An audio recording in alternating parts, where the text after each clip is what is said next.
Dean's phone buzzes at 2 a.m. 6 dead campers at Crystal Lake, torn apart. No animal tracks, no witnesses. All 6 kills inside a 200-meter ring around the water.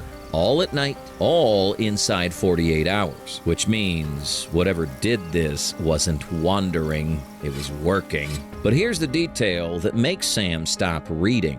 A surviving counselor watched the killer take a hunting knife to the chest, pull it out himself, and keep walking like nothing happened. Didn't flinch, barely bled. So that's the question I want you to sit with for the next 12 minutes. The Winchesters have put down ghosts, demons, and things older than language. But the thing in that lake follows one rule the brothers can't break. Only a Voorhees can truly kill it, and the brothers aren't Voorhees. So if they can't kill him, can they actually survive him?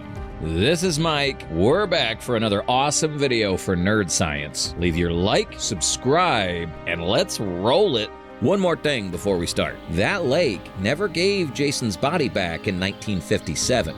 Remember that. It matters at the end. Chapter 1. The wrong monster, the wrong plan. They rolled into Crystal Lake in the Impala with fake FBI badges and a cooler of weapons in the trunk, and the survivor meets him in a parking lot because she won't go near any building close to the water. Her name's Mara. She tells him the killer wore a hockey mask and moved slow. Not hurt slow, not tired slow, deliberate slow. Like a man who already knows how the race ends before anyone hears the starting gun. He never ran, not once, and he caught every single one of them anyway. Dean keeps his face flat. Thanks, sir. And the second they're back in the car, he says it. Vengeful spirit. Sam agrees, with conditions. His read is the standard one. In Supernatural, a vengeful spirit is a soul nailed to a place by trauma, violent death, no proper burial, grief with nowhere to go.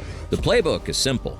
Find the remains, salt them, burn them. Or find the object the spirit's anchored to and torch that instead. Sam's worked 12 of these, Dean's worked more. A 1957 drowning. A kid named Jason Voorhees. A case a lazy sheriff closed early. It fits the pattern perfectly, except for the part that breaks it. There are no remains. They dragged that lake in 1957 and never found the body, which means there's nothing to salt and burn. And it gets worse, because Jason's mother, Pamela, came back years later and slaughtered counselors of her own. Sam says it out loud and then goes quiet, because that's the kind of grief that doesn't fade. It compounds. It layers into the curse, like scar tissue over a wound that never closed. No bones, no grave, no clean anchor to pull. Whatever's walking around that lake has been feeding on decades of unfinished death. Dean says they'll figure it out. After a look at the boathouse, he goes alone at dusk. That's one mistake. Mistake 2 is assuming 6 iron rounds at point blank will at least slow something down. He hears movement in the water. Not splashing, just pressure. The sound is something heavy shoving the lake aside without caring who hears it. And Jason comes up out of the water with a machete. Dean empties all 6 rounds into his chest from 10 feet. Center mass, iron, which scrambles spiritual energy on contact and drops most things long enough to run. Jason hesitates 2 seconds, then keeps walking. Dean's fast enough to make the door, but the machete opens his arm on the way out, and he bleeds through his jacket before he reaches the car. Sam stitches him at the motel without a word, then finally says the thing that matters. Those 2 seconds count. Iron only bites things with a spiritual component. Jason felt it. So this isn't pure dead meat walking. There's something soul adjacent still in there. Something the curse is built around. They just don't have the right weapon, or the right theory, or honestly, any plan at all. Survival tier D. Dee walked out of that boathouse on adrenaline and nothing else. One lesson learned. The element of surprise gone, and Crystal Lake just got very dark very fast. Chapter 2.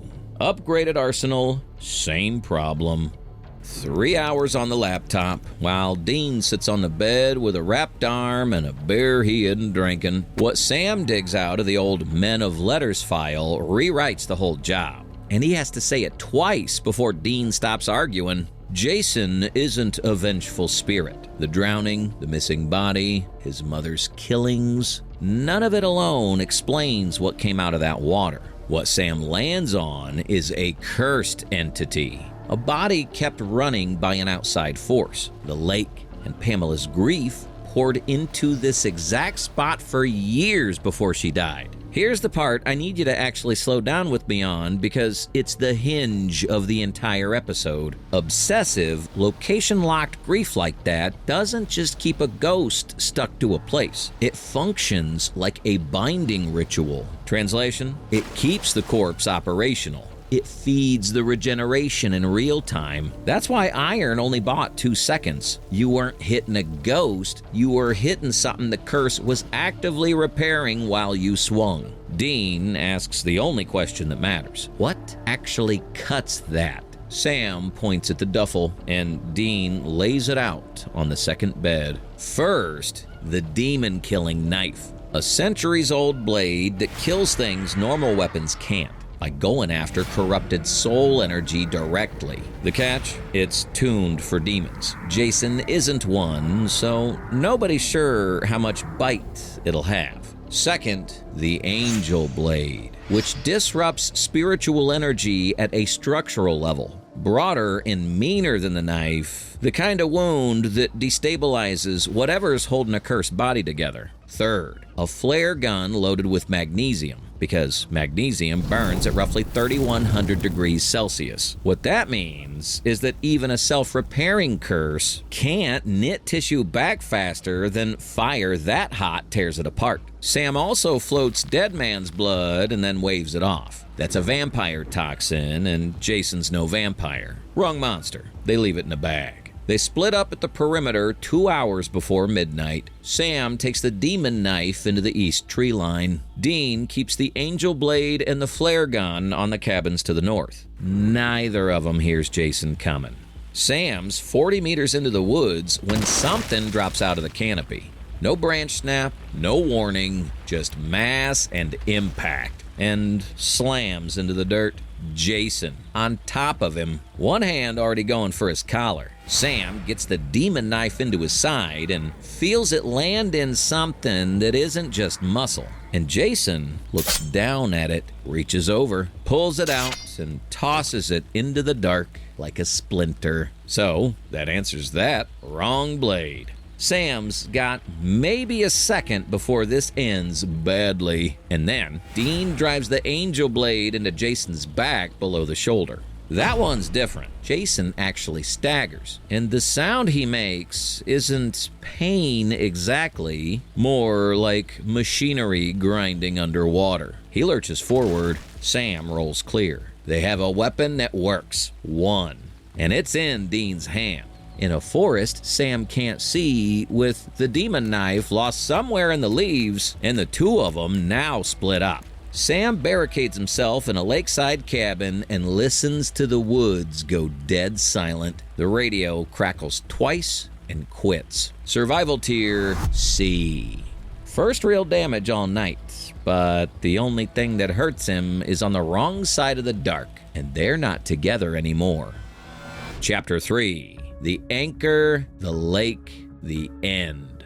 The radio comes back 10 minutes later. Dean's voice, low, right against the speaker. He's in the old camp office, and under a collapsed shelf, there's a locked metal box. Inside, Pamela Voorhees things, a folded photo, a letter in French he can't read, and a small, tarnished silver locket with a baby picture inside. Jason. before the lake, before any of it. Sam knows what it is before Dean finishes the sentence. And here's the reveal that quietly flips this entire mission. The thing I've been holding since the cold open. The brothers were never gonna kill this guy. They can't. The oldest rule in Jason's lore is brutal and specific. Through a Voorhees was he born, and only by the hands of a Voorhees will he die. The power that ends him lives in the bloodline, not in any blade. And Sam and Dean don't have a drop of Voorhees in them.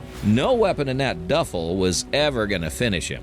But, and this is the loophole the whole night turns on, they don't need to finish him. Pamela's grief is the external fuel keeping the curse lit. Objects tied directly to that grief work as anchor points, and the locket is the cleanest one they'll ever find. Burn it at the water's edge over the spot where he drowned in 1957, and you don't kill Jason. You cut the cord that makes him unkillable. You strip the curse's outside power and buy yourselves the one thing you actually came for, a way out alive. Problem? 200 meters of open ground between the office and the dock. And Jason's already moving. Dean watches him through the boarded window, crossing the campground from the north. No hurry. The exact pace Mara described. The pace of a thing that doesn't run because it already knows the ending. 90 seconds, maybe,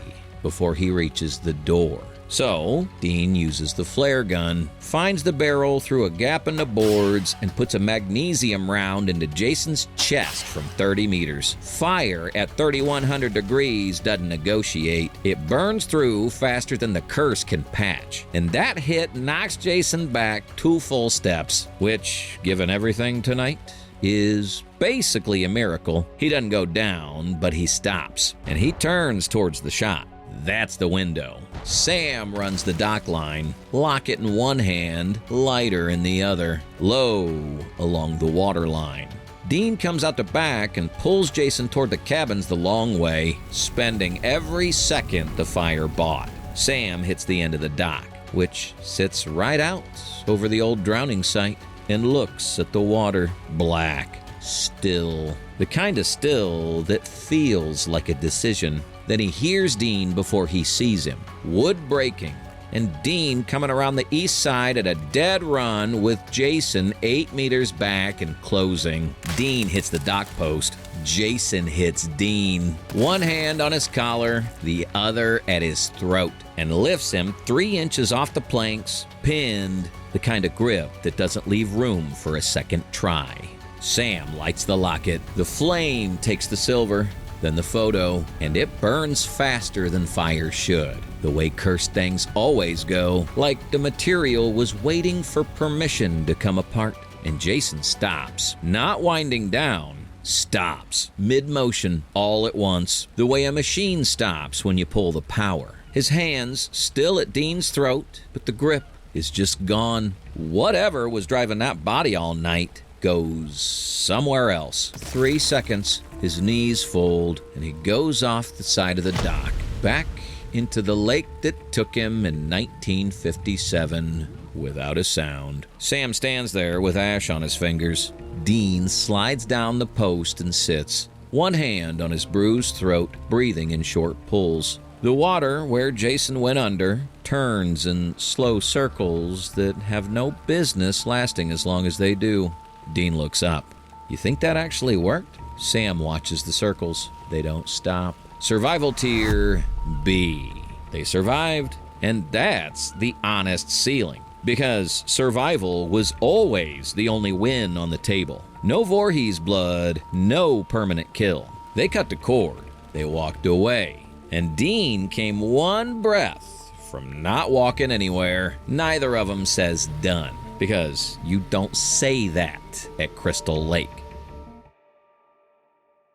The Impala pulls out at dawn, the lake flat in the mirror. Dean says he's never burning a locket again. Sam doesn't laugh. Then the water moves, one ripple, no sound, no source, right over the spot that never gave a body back in 1957. The cord is cut, but cut isn't dead. and only a Voorhees can make it dead. So, if Jason comes back for round 2, do the brothers last? Subscribe and find out.